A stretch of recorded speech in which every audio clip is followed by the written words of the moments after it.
हमने 9th class में पढ़ा था क्या कि भाई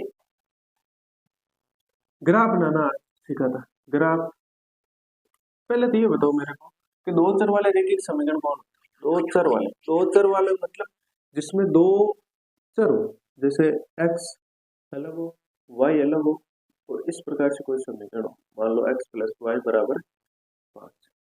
ये दो चर वाले रैखिक समीकरण है। क्यों है? क्योंकि इसमें देखो एक तो x है और एक दूसरा चर कौन है? y है। तो ये दो चर वाले रैखिक समीकरण। अब दो चर वाले रैखिक समीकरण का जो समीकरण होता है वो किस रूप में होता है? देखो दो चर वाले रैखिक समीकरण किस रूप में होता है? ये होता है ax plus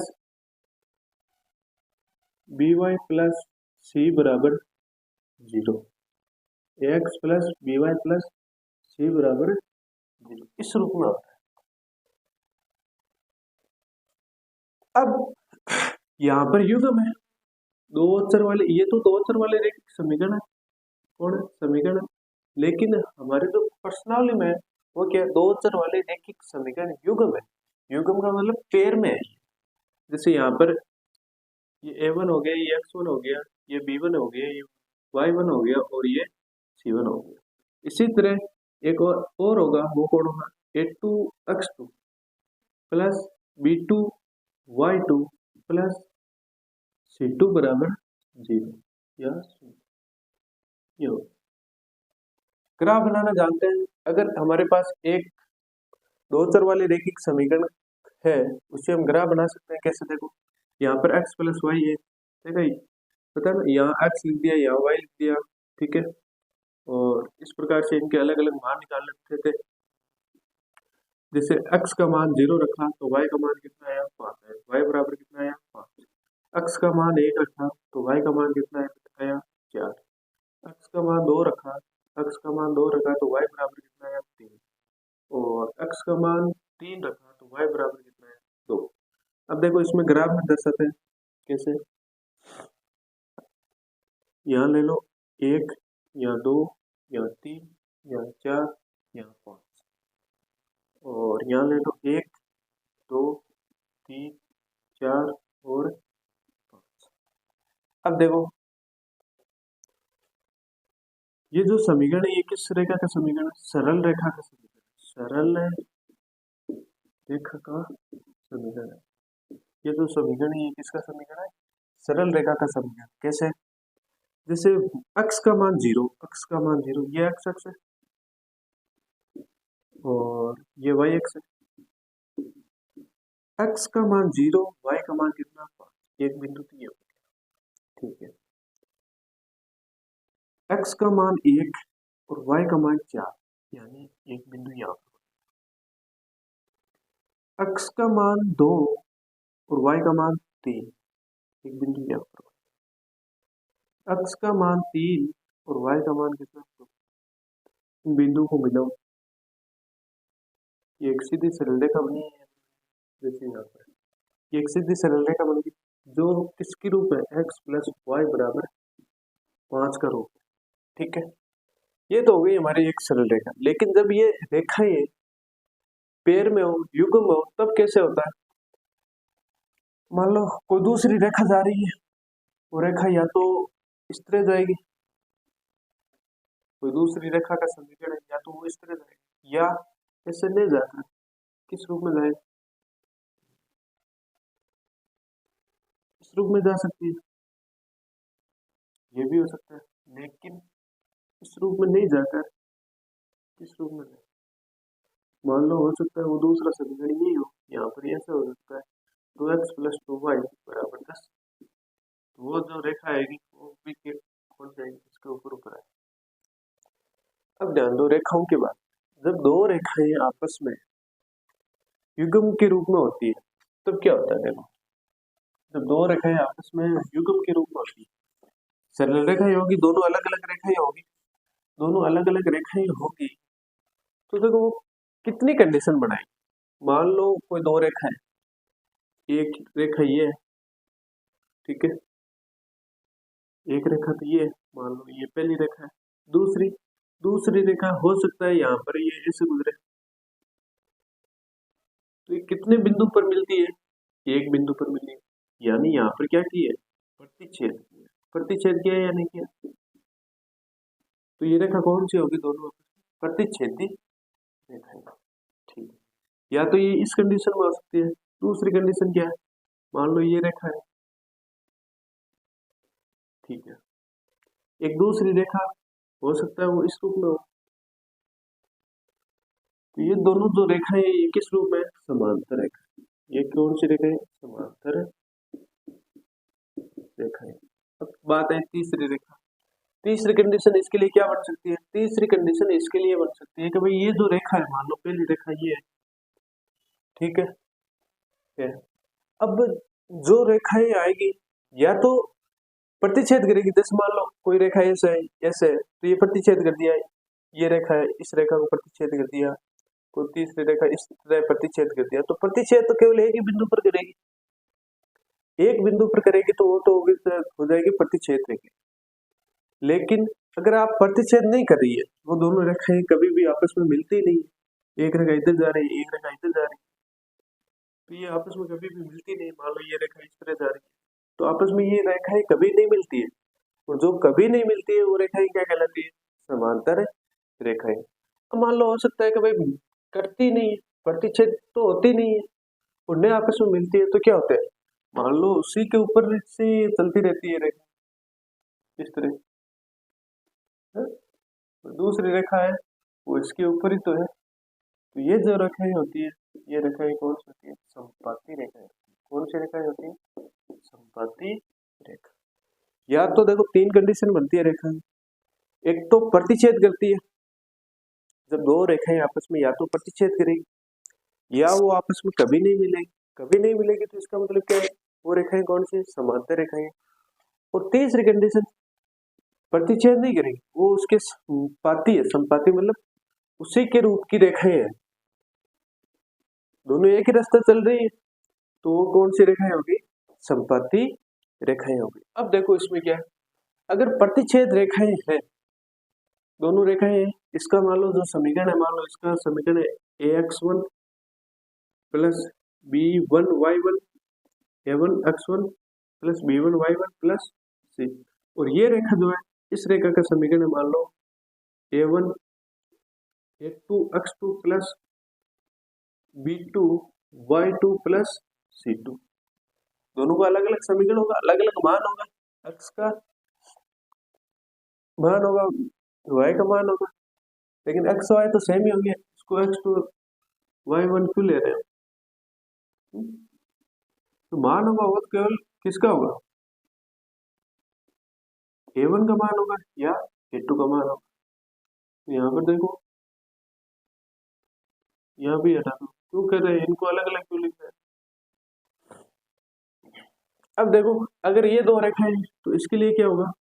a1 x plus b1 y plus c। और जो ये रेखा है दूसरी रेखा, इसके लिए क्या हो जाएगा? a2x plus b2y plus c। तो यहाँ c। अब ये जो रेखा है इसके लिए दो रेखाएं संपाती है, अपने एक रेखा के ऊपर है मान लो, तो इस तरह की जो रेखा होगी उसका समीकरण क्या हो जाएगा? a1x plus b1y plus c1।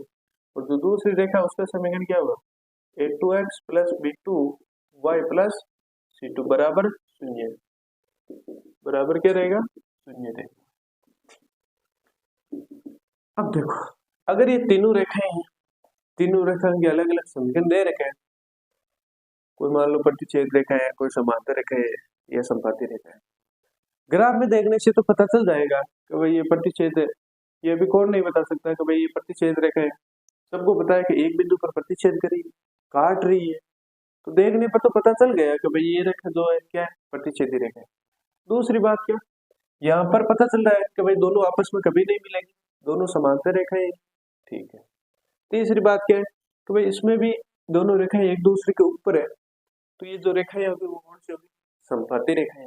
अब अगर इनका पता करना है, समीकरण दिया है, जैसे हमारे यहाँ पर समीकरण दे रखा है और समीकरण दे रखा है, उस समीकरण से कैसे पता करें कि भाई ये रेखाएं? अब या तो इन समीकरण को सोल्व करो, एक्स और वाई के अलग अलग मान निकालो, रेखाएं बनाओ, उसके बाद में ग्राफ बनाओ, और ग्राफ में जब ये रेखाएं मिलेगी तब आपको या नहीं मिलेगी, ये एक दूसरे के ऊपर रहेगी, तब पता चलेगा हमें प्रतिच्छेदी रेखाएं है या समांतर रेखाएं है या संपाती रेखाएं।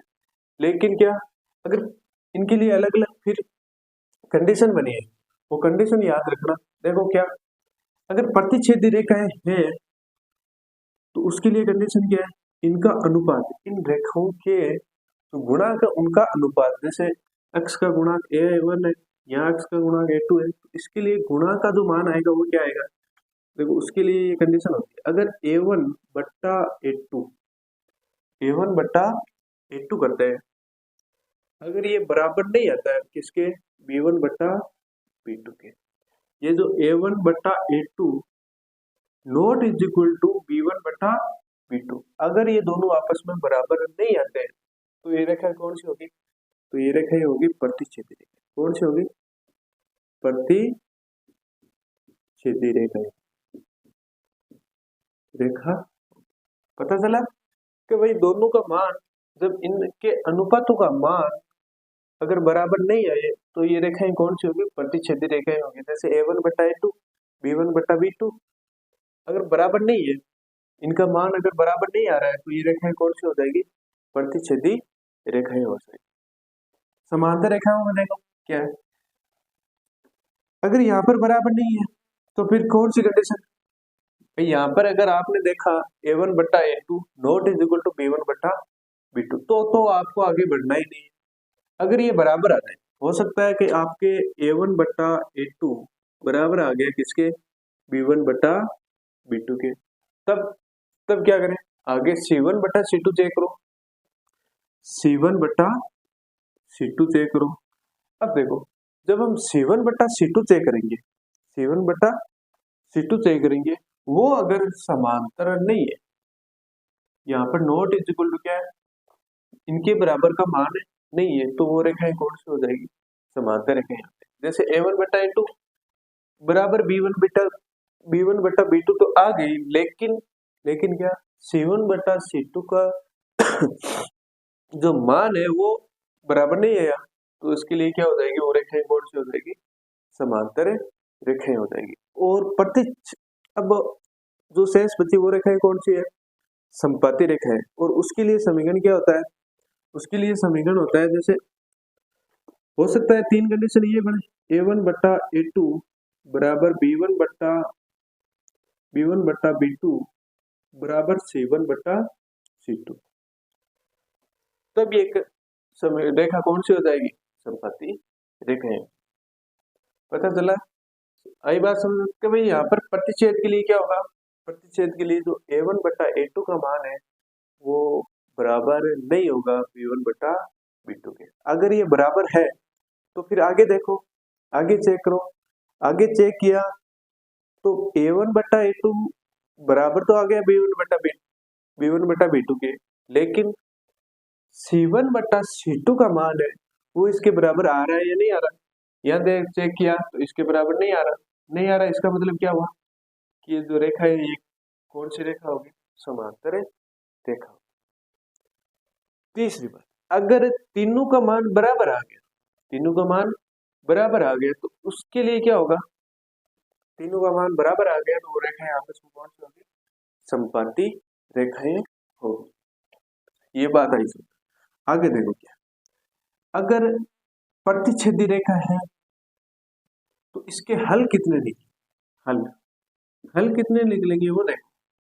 हल देखो, यहाँ पर केवल और केवल आपस में एक बिंदु पर प्रतिच्छेद करेंगे तो इसका कितना हल होगा, केवल एक हल होगा। कितना हल होगा, केवल एक हल होगा, केवल एक उत्तर निकलेगा, बाकी हल नहीं निकलेंगे। केवल और केवल कितने उत्तर निकलेंगे, एक उत्तर निकलेंगे, और वो या तो केवल एक हल होगा ऐसा दिया जाएगा, या द्वितीय हल होगा।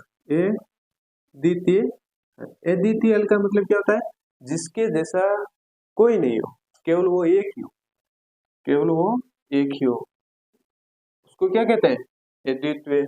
अब देखो समांतर रेखा के लिए, ये रेखा, ये समांतर रेखा आप देखने से कहीं पर भी मिल रही है क्या, नहीं मिल रही ना, तो इसके कभी भी हल नहीं निकले, यानी इसका कोई भी हल नहीं आएगा, कोई भी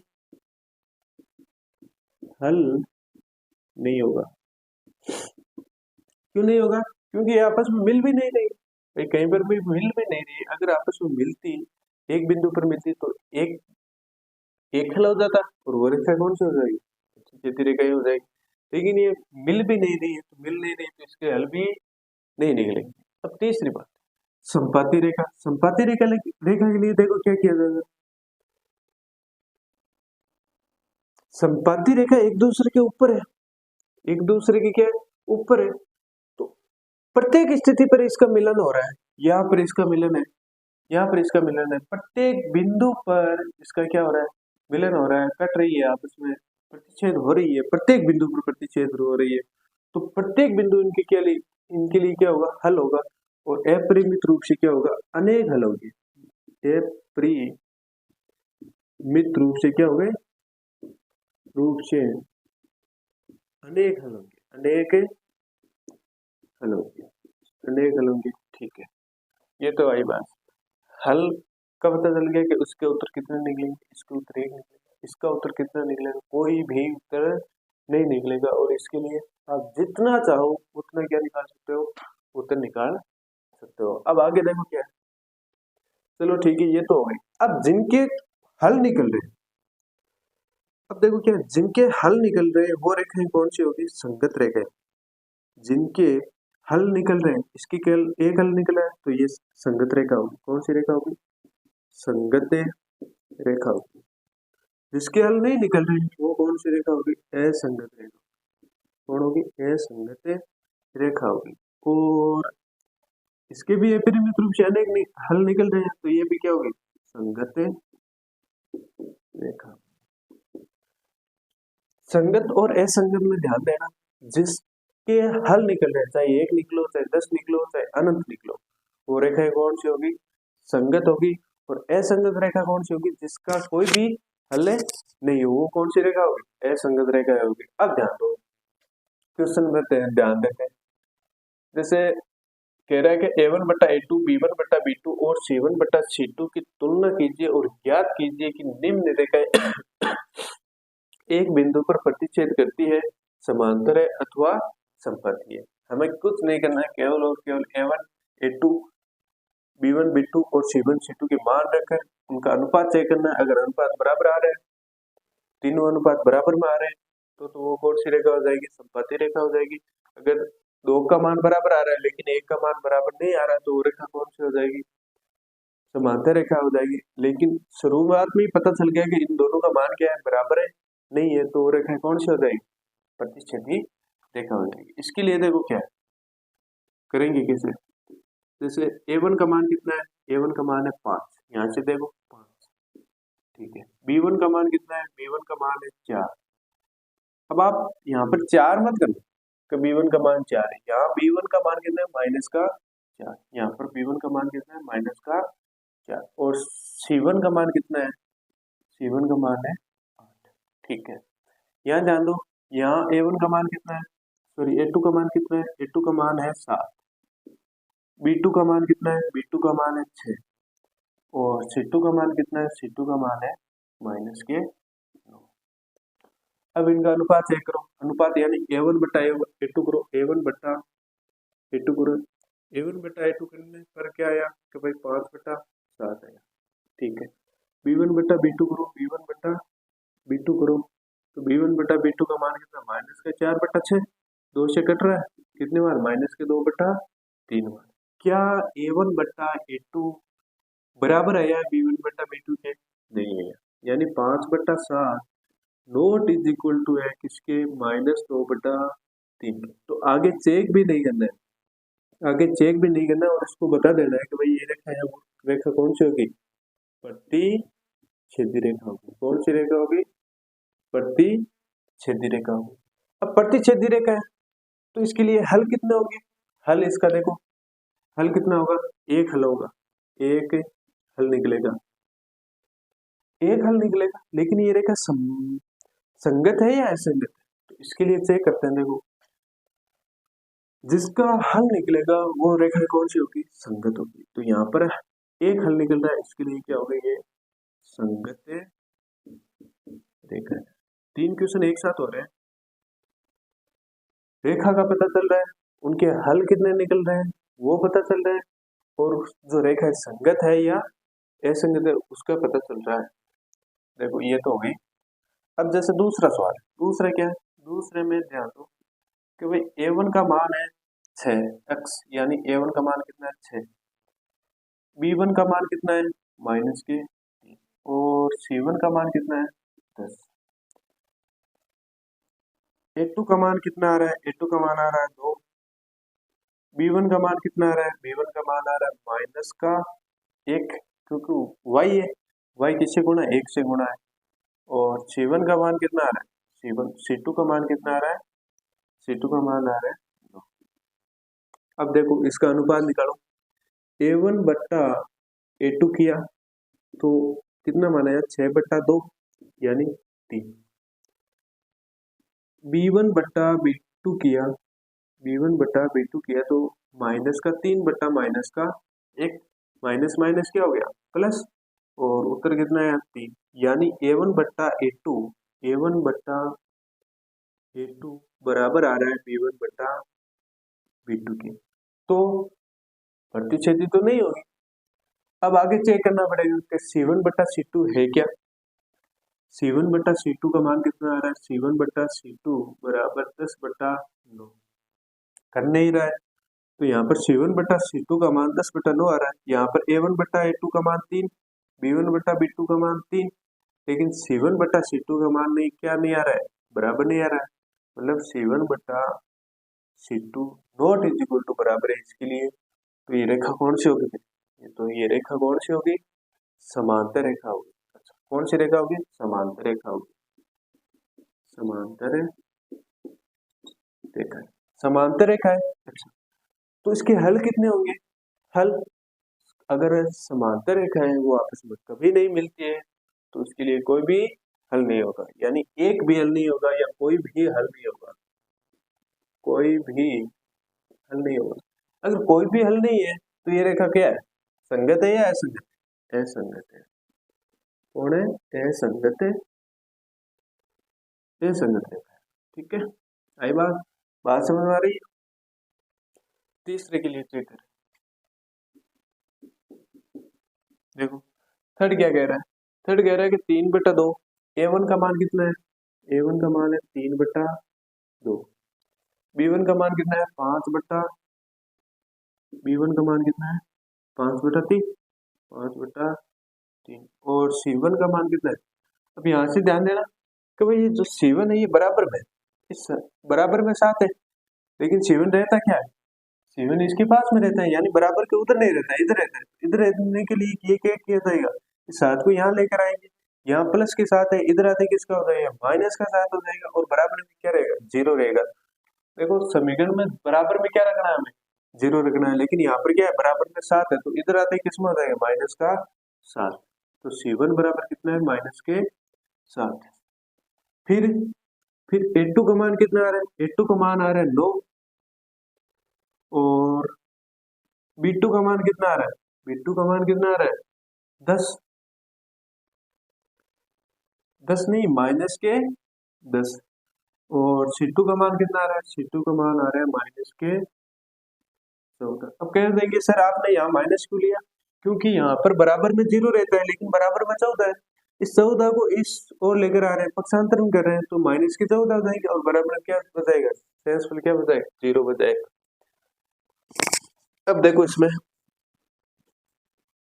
क्या करते हैं, इसमें a1 बट्टा a2 करते हैं, a1 बट्टा a2 करो तो यानी 3/2, a1 का मान है बड़े वाला बट्टा 9, सोल्व करो आगे, तो यहाँ मान लो इसके बट्टा में क्या है 1 है। जब ये बड़ा वाला बट्टा हटाया जाता है, जब ये बड़ा वाला बट्टा हटाया जाता है तो क्या किया जाता है, गुणा किया जाता है, और जो संख्या बट्टा में लिखी रही होती है उसका क्या किया जाता है, संख्या को उल्टा जाता है, यानी उल्टी की जाती है, 1/9 हो जाता है। अब यहाँ से देखो 3 से कट रहा है 1 बार, ये कट रहा है 3 बार, 1 1 से गुणा हुआ तो 1, और 3 2 से गुणा हुआ तो 6। A1 बट्टा A2 का मान कितना आ रहा है, 1/6 आ रहा है। ठीक है, अब देखते हैं B1 बट्टा B2 का मान। B1 बट्टा B2 का मान क्या है, B1 बट्टा B1 का मान है 5/3, 5/3। और B2 का मान कितना है, B2 का मान है 10, 10 के बट्टा में 1 मान लेते हैं। ये बड़ा वाला बट्टा है, ये क्या होता है, बड़ा वाला बट्टा है। अब देखो इसमें जब यहाँ से हम बट्टा हटाएंगे, तो क्या क्या जाएंगे, गुणा किया जाए। ये 5/3 तो सेम का सेम ही रहेगा, 5/3। जैसे ही बट्टा हटा यहाँ पर क्या आया, गुणा का चिन्ह आया। गुणा का चिन्ह आते ही ये जो नीचे संख्या में जो नीचे संख्या लिखी हुई उसका क्या किया जाएगा, उसको उल्ट दिया जाएगा। यानी 10/1 है, उसको 1/10 के रूप में पलट दिया जाएगा। अब देखो यहाँ पे क्या गया, 5 कट रहा है 5 से 1 बार, और 10 कट रहा है 5 से 2 बार। अब ध्यान दो इसमें, ये B2 का मान है वो कितना है, -10 है, तो यहाँ पर भी -10 होगा, यहाँ पर भी क्या होगा, -10 होगा। जैसे ही इसका मान किया, तो 1 से गुणा हुआ तो 1, 3 2 से गुणा हुआ तो 6, लेकिन ये जो माइनस है ये क्या हो जाएगा, -1/6। अब ध्यान दो इसमें कि भाई A1 बट्टा A2 का मान 1/6 आ रहा है, B1 बट्टा B2 का मान -1/6 आ रहा है। क्या ये आपस में दोनों बराबर है क्या, नहीं। एक प्लस की संख्या है, एक माइनस की संख्या है, तो आपस में बराबर है नहीं। इसका मतलब क्या हुआ, कि भाई A1 बट्टा A2 not is equal to B1 बट्टा B2। आगे चेक भी नहीं करना है। अगर यहाँ पर आपके नॉट इज इक्वल टू आ जाता है तो आगे चेक भी नहीं करना है, क्योंकि ये रेखा कौन सी है, प्रतिच्छेदी रेखा। कौन सी रेखा है, प्रतिच्छेदी रेखा है। अब देखो प्रतिच्छेदी रेखा है, तो उसका हल होगा, प्रतिच्छेद कितने बिंदु पर करती है, एक बिंदु पर, तो कितने हल होंगे, एक हल होगा, एक हल होगा, एक हल होगा। तो हल होने की स्थिति में क्या किया जाता है, हल होने की स्थिति में वो रेखाएं क्या होती है, संगत रेखा होती है, संगत रेखा होती है नहीं होती। इंपॉर्टेंट लगा लेना इस सवाल को, क्योंकि आप यहाँ पर माइनस का ध्यान नहीं दोगे, -10 है, इसका ध्यान नहीं दोगे तो यहाँ क्या किया जाएगा, भाई A1 बटा A2 का मान 1/6 आ रहा है, इसका भी मान 1/6 आ रहा है, लेकिन ये माइनस की वजह से क्या हुआ, नॉट इज इक्वल टू हो गया। ठीक है, आगे साथ अगर आगे आप क्या तय करोगे, 7/2 तय करोगे, यहाँ मान आ रहा है 1/6, यहाँ मान आ रहा है 1/2, तो आप नॉट इज इक्वल टू 7/2 करोगे और रेखा कौन सी कर लोगे, समांतर रेखा कर लोगे। लेकिन रेखा कौन सी है, प्रतिच्छेदी रेखा है, यहाँ पर ध्यान देना है आपको। ठीक है, अब देखो ये तो हो गई,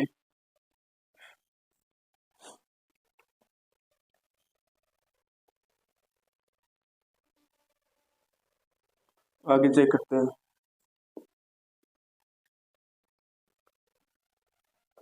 यहाँ पर क्या है, चौथा सवाल देखो, चौथे सवाल में क्या देख रहे थे कि A1 का मान कितना है, 4/3। B1 का मान है आपके 2, और C1 का मान कितना है, -8। यहाँ इधर लेते क्या हो जाएगा, -8 बराबर 0 हो जाएगा। और A2 का मान कितना है, A2 का मान है 2। B2 का मान कितना है, B2 का मान है 3। और C2 का मान कितना है, C2 का मान कितना है, C2 का मान है आपके -12। क्यों है, क्योंकि पता है आपको कि भाई बराबर में क्या रखते हैं, 0 रखते हैं। यहाँ इधर आते ही -12 हो जाएगा, इधर आते ही -8 हो जाएगा। ठीक है, अब इसको मान चेक करो, A1 बट्टा A2 करो, तो A1 बट्टा A2 करने पर क्या आएगा, 4/3 तो है ही, ये बट्टा, और A2 का मान कितना है, 2 के बट्टा में 1 मान लो। ठीक है, जैसे ही ये बट्टा हटाया तो 4/3 तो रहेगा ही रहेगा, लेकिन जब ये बट्टा हटाएंगे तो यहाँ पर क्या आ जाएगा, गुणा का चिन्ह आ जाएगा, और गुणा का चिन्ह आएगा उसके बाद में जो बट्टे वाली संख्या है वो संख्या क्या हो जाएगी, उल्टी हो जाएगी। यानी 2/1 है, इसका मान कितना हो जाएगा, 1/2 हो जाएगा। अब 2 से ये कट रहा है एक बार, ये कट रहा है 2 बार, उत्तर कितना आया 2/3। अब b1 बट्टा b2 करते हैं, b1 बट्टा b2 करते हैं। यहाँ पर b1 का मान कितना है 2 है, b2 का मान कितना है 3। b1 बराबर कितना है 2 और b2 बराबर कितना है 3, तो 2/3 यानी a1 बट्टा a2 आ गया आपके b1 बट्टा b2। तो क्या करेंगे, तो c1 बट्टा c2 चेक करेंगे, c1 बट्टा c2 चेक करेंगे, c1 बट्टा c2 चेक करेंगे। c1 का मान है -8 बट्टा c2 का मान कितना है -12, यानी ये 4 से कट रहा है कितनी बार 2 बार, ये 4 से कट रहा है 3 बार, माइनस माइनस किस में हो जाएगा प्लस में, यानी उसका उत्तर कितना है 2/3 बराबर है c1 बट्टा c2 के, बराबर है c1 बट्टा c2 के। जब बराबर की कंडीशन आती है तो कौन सी रेखा होगी, समपाती रेखा होगी। तो कौन सी रेखा होगी, समपाती रेखा होगी। और समपाती रेखा के हल कितने होंगे, अपरिमित रूप से क्या होंगे, अपरिमित रूप से क्या होंगे, अनेक हल होंगे, अनेक हल होगा। अब हल निकल रहा है किसी रेखा का, दो रेखाओं युग्म का हल निकल रहा है, तो वो रेखा कौन सी होगी, संगत रेखा होगी। कौन सी रेखा होगी, संगत रेखा होगी। चलो ठीक है। अब जैसे दूसरा चौथा हो गया, पांचवा देखते हैं। पांचवा में क्या, a1 का मान है 2, b1 का मान है -2 और c1 का मान है -2। a2 का मान है आपके 4, b2 का मान है -4 और c2 का मान है कितना -5। चेक करते हैं a1 का मान 2, b1 का मान -2 और c1 का मान -2, a2 का मान 4, b2 का मान -4 और c2 का मान -5। अब देखो a1 बट्टा ये करते हैं, सॉरी a1 बट्टा a2 करते हैं। a1 बट्टा a2 मतलब 2/4 यानी 1/2। ठीक है। b1 बट्टा b2 चेक करते हैं, b1 बट्टा b2 चेक करते हैं। b1 बट्टा b2 के लिए -2 बट्टा माइनस क्या, माइनस माइनस प्लस 2 का भाग 4 में 1/2, यानी a1 बट्टा a2 आ रहा है, a1 बट्टा a2 बराबर आ रहा है b1 बट्टा b2 के। तो क्या करेंगे, तो अगली संख्या चेक करेंगे, यानी c1 बट्टा c2 चेक करेंगे, c1 बट्टा c2 चेक करेंगे। c1 का मान है -2 और c2 का मान है -5, माइनस माइनस प्लस हो गया, लेकिन उत्तर कितना आया 2/5, जो नॉट इज इक्वल टू है क्या, इनके c1 बट्टा c2। जब नॉट इज इक्वल टू होता है तो वो रेखाएं कौन सी होती है, समांतर रेखाएं होती है। समांतर रेखाओं के हल कितने होते हैं, कोई भी हल नहीं होता है। तो कोई भी हल नहीं होता है तो वो रेखाएं कौन सी होती है, असंगत रेखाएं होती है। यहाँ तक 4 तक हो गया। लास्ट क्वेश्चन है, पांचवा हो गया, छठवां लास्ट क्वेश्चन है आपके। प्रश्नावली 3.1 है वो पूरी क्या हो जाएगी, कंप्लीट हो जाएगी।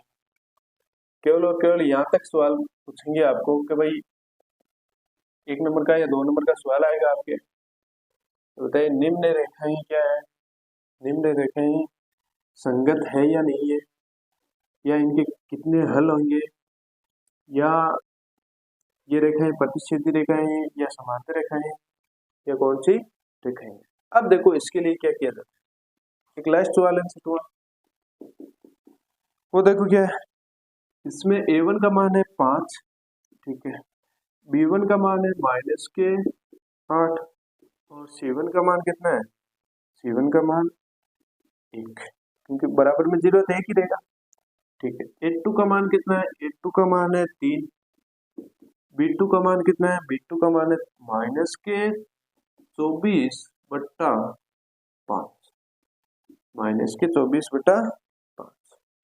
और प्लस यानी c2 बराबर कितना है 3/5, कितना आ रहा है 3/5। अब देखो a1 बट्टा a2 करो, a1 बट्टा a2 करने पर मान आ रहा है 5/3, ठीक है। b1 बट्टा b2 करो तो b1 बट्टा b2 B1 का मान है -8 बट्टा B2 का मान है -24/5। अब देखो इसमें क्या किया जा रहा है भाई, ए यहाँ पर देखो बड़ा है, बड़ा वाला बट्टा है, यानी -8 तो रहेगा ही रहेगा, -8 तो रहेगा ही रहेगा। ये बट्टा हटेगा, क्या लगेगा, गुणा लगेगा। और जो बट्टा में जो संख्या है जैसे 24 बट्टा -24/5 है, ये माइनस माइनस तो क्या हो जाएगा, प्लस हो जाएगा। ठीक है, 24/5 है, ये संख्या क्या हो जाएगी, उल्टी हो जाएगी, और यहाँ पर आते ही क्या हो जाएगा, 5/24 हो जाएगा। 8 से कट रहा है कितने बार, 3 बार, यानी B1 बट्टा B2 का मान क्या आ रहा है, 5/3, और ये भी 5/3। इसका मतलब क्या हुआ कि A1 बट्टा A2 बराबर आ रहा है B1 बट्टा B2 के। तो क्या, तो C1 बट्टा C2 चेक करेंगे, C1 बट्टा C2 चेक करेंगे। C1 का मान है 1 और बड़ा वाला बट्टा, उसके बाद में C2 का मान है 3/5। जब ये बड़ा वाला बट्टा हटाएंगे तो एक गुणा गुणा का दिन आएगा, और जैसे ही हटाएंगे तो ये संख्या किस में हो जाएगी, उल्टी हो जाएगी, यानी 5/3 हो जाएगी। और उत्तर कितना आ रहा है, 5/3, और ये भी 5/3, और ये भी 5/3, तो यानी C1 बट्टा C2 भी क्या है, बराबर है, ए नहीं। अब जब तीनों बराबर आएंगे तो तीनों बराबर में रेखा कौन सी होगी, संपाती, संपाती रेखा होगी। रेखा कौन सी होगी, संपाती रेखा होगी। संपाती रेखा के अपरिमित रूप से, अपरिमित रूप से क्या होंगे, अनेक हल होंगे, अनेक हल होंगे। जब अपरिमित रूप से अनेक हल है तो रेखा कौन सी हो जाएगी, संगत रेखा है। तो रेखा कौन सी हो जाएगी, संगत रेखा हो जाएगी। ठीक है, ये संगत, आपके यहाँ तक तो हो गया कि भाई रेखा कौन सी है, संगत रेखा है या नहीं है। ठीक है, समांतर रेखा, प्रतिच्छेदी रेखा और संपाती रेखा में अगर आपकी कोई प्रॉब्लम है तो कमेंट में बताइए कि सर हमें समांतर रेखा, संपाती रेखा और प्रतिच्छेदी रेखा में क्या है समझ नहीं है, तो बताना एक बार जरूर, वापस से मैं रिवीजन करा दूंगा या समझा दूंगा। मेरे ख्याल से तो कोई भी प्रॉब्लम नहीं आनी चाहिए। अब आपके जैसे एक इसमें आपको समीकरण बनाना रहेगा, एक दो क्वेश्चन और है जिसमें केवल और केवल या तो समीकरण बनाने रहेंगे, दोनों अलग अलग रेखाओं के समीकरण बनाना रहेंगे, तो बनाने रहेंगे।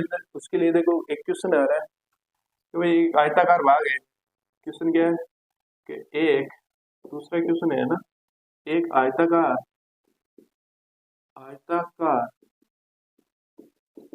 भाग जिसकी लंबाई, एक आयताकार भाग जिसकी लंबाई चौड़ाई से कितनी अधिक है, जिसकी लंबाई चौड़ाई से 4 मीटर अधिक है। जिसकी लंबाई क्या है, चौड़ाई से 4 मीटर अधिक है। ठीक है, एक आयताकार भाग जिसकी लंबाई है वो चौड़ाई से 4 मीटर अधिक है, और इस आयताकार भाग का अर्ध परिमाप क्या दिया हुआ है, अर्ध परिमाप 36 है, तो लंबाई व चौड़ाई ज्ञात करो। तो देखो इसके लिए क्या किया जाता है, इसके लिए दो समीकरण बना रहे हैं, दोनों अलग अलग रेखाएं याद करनी होगी, फिर उनके मान निकाल ले रही हैं। तो सबसे पहले देखो क्या है, मान लो माना आयताकार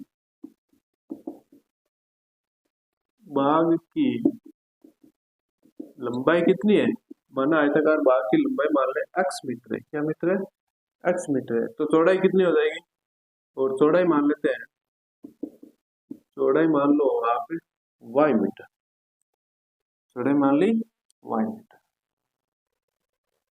अब इस प्रश्न में दिया हुआ क्या क्या है वो चेक करो। देखो प्रश्न अनुसार, प्रश्न अनुसार यानी प्रश्न के अनुसार, प्रश्न के अनुसार प्रश्न कह रहा है कि लंबाई, लंबाई कौन है, x। देखो लंबाई चौड़ाई से, ये चौड़ाई है y, चौड़ाई से 4 मीटर अधिक है।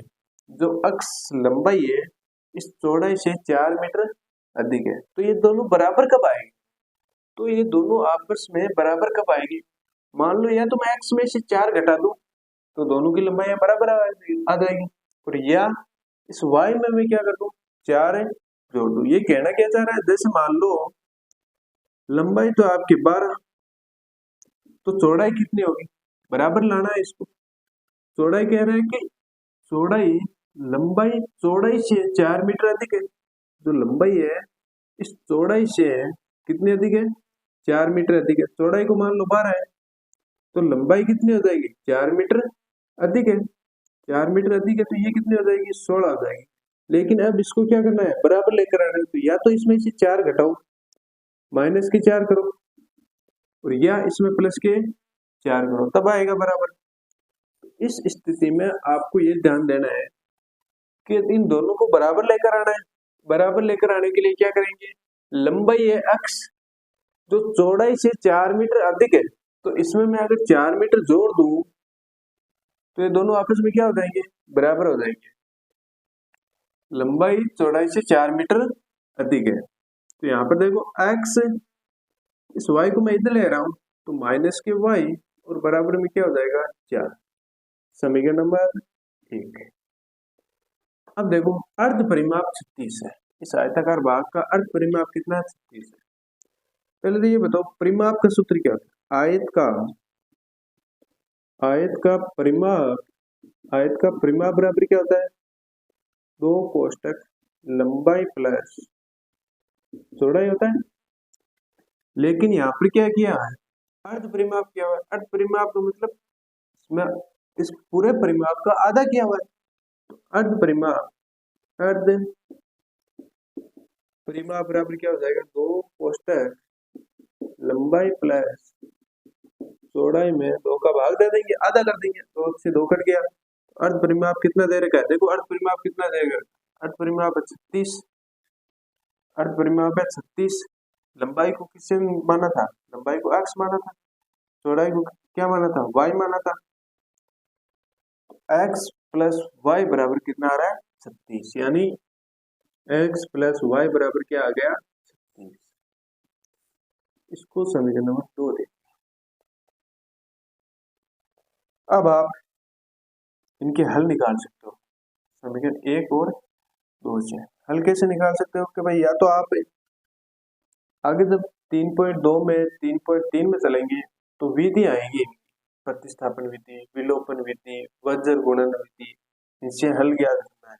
ठीक है, तो ये जो विधि आएगी इसके लिए सबसे पहले आप कोई सी भी विधि से हल ज्ञात कर लो। मान लो मैं विलोपन विधि से, जब आपको कोई भी सवाल नहीं दिया रहेगा कि भाई इसको प्रतिस्थापन विधि से हल करो, या विस्थापन विधि से हल ज्ञात करो, या विलोपन विधि से हल ज्ञात करो, जब तक क्वेश्चन में कहा नहीं जाता है उस स्थिति में आप कोई सी भी विधि से हल ज्ञात कर सकते हो। तो मैं यहाँ से देखो इसके हल ज्ञात करने के लिए क्या करता हूँ, समीकरण 1 और 2 को जोड़ रहा हूँ। देखो समीकरण 1 प्लस समीकरण नंबर 2 को जोड़ने पर समीकरण 1 क्या है, x माइनस वाई बराबर कितना है, 4।